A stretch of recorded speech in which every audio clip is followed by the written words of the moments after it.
Entre la gare et la médiathèque de Saint-Malo, c'est le lieu choisi par Jean Coudray pour tracter avec son équipe. Un quartier neuf, remanié, symbolique du dernier mandat municipal auquel il a participé. Je défends le bilan parce que le bilan est bon, donc c'est une évidence pour moi. Lorsqu'on parle avec les Malouins, ils ont cette certitude que l'on a fait bouger les choses. Mais également, vous le voyez, je ne suis pas de la même génération, j'ai ma propre identité, donc évidemment ce programme me ressemble, cette équipe qui est renouvelée me ressemble, donc évidemment il va y avoir des nouvelles choses. Jean Coudray est un héritier, celui du maire sortant, mais aussi celui de ses ascendants, son grand-père surtout député et maire de Paramé dans les années 50-60. L'ostéopathe de 39 ans présente une liste de centre droit, pas très éloignée de celle de Gilles Lurton, député Les Républicains, tendance démocratie chrétienne, qui lui aussi brigue le fauteuil de maire.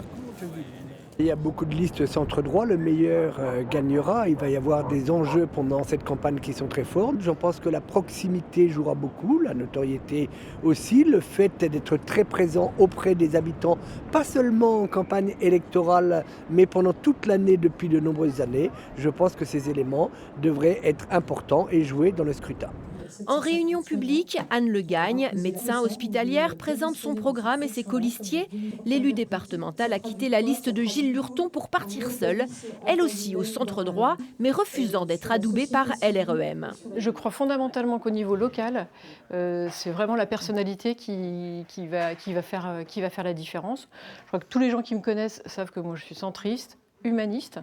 À travers mon métier, effectivement, j'ai mis l'humain au cœur de ma vie et le centre au cœur de la politique. Donc, je suis en cohérence avec toujours ce que j'ai porté. Au centre, gauche, cette fois, c'est le conseiller régional Stéphane Perrin qui se lance. Il avait joué les challengers en 2014 entre Renou et Coineau. Il est assez critique sur le dernier mandat. Les politiques municipales ne sont pas comprises parce qu'elles n'ont pas été expliquées tout simplement à la population. Et aujourd'hui, il y a une revendication très forte qui est exprimée par les habitants que nous rencontrons, qui est qu'ils ne soient plus spectateurs de ce qui se passe dans leur ville. Ils ont assez mal vécu cette période de 6 années de politique assez brutale par certains points de vue, assez désordonnée. Et donc il y a une vraie demande aujourd'hui des citoyens d'être impliqués dans la vie de leur ville. Christine Bourcart, musicienne dans la vie, est très engagée auprès d'Europe Écologie Les Verts, fait le pari d'une liste d'union de la gauche, rassemblant notamment le PS, l'UDB, Nouvelle Donne ou encore la France Insoumise.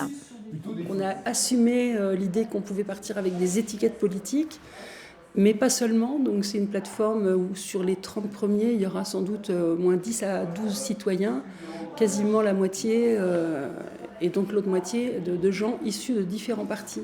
L'écologie, un thème qui traverse presque tous les programmes des candidats, avec surtout le refus d'une bétonisation de la ville, subie par les Malouins ces dernières années. Selon Alain Guillard, à la tête d'une liste citoyenne, Saint-Malo est devenu une caricature de la France d'aujourd'hui avec un creusement des inégalités. À Saint-Malo, on a des quartiers qui ont 70% de logements sociaux, d'autres qui en ont 3%.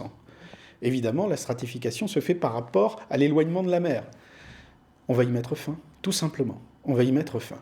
Et donc, un quartier où il n'y a que 3% de logements sociaux, on va faire en sorte que l'ensemble des projets fassent du rattrapage.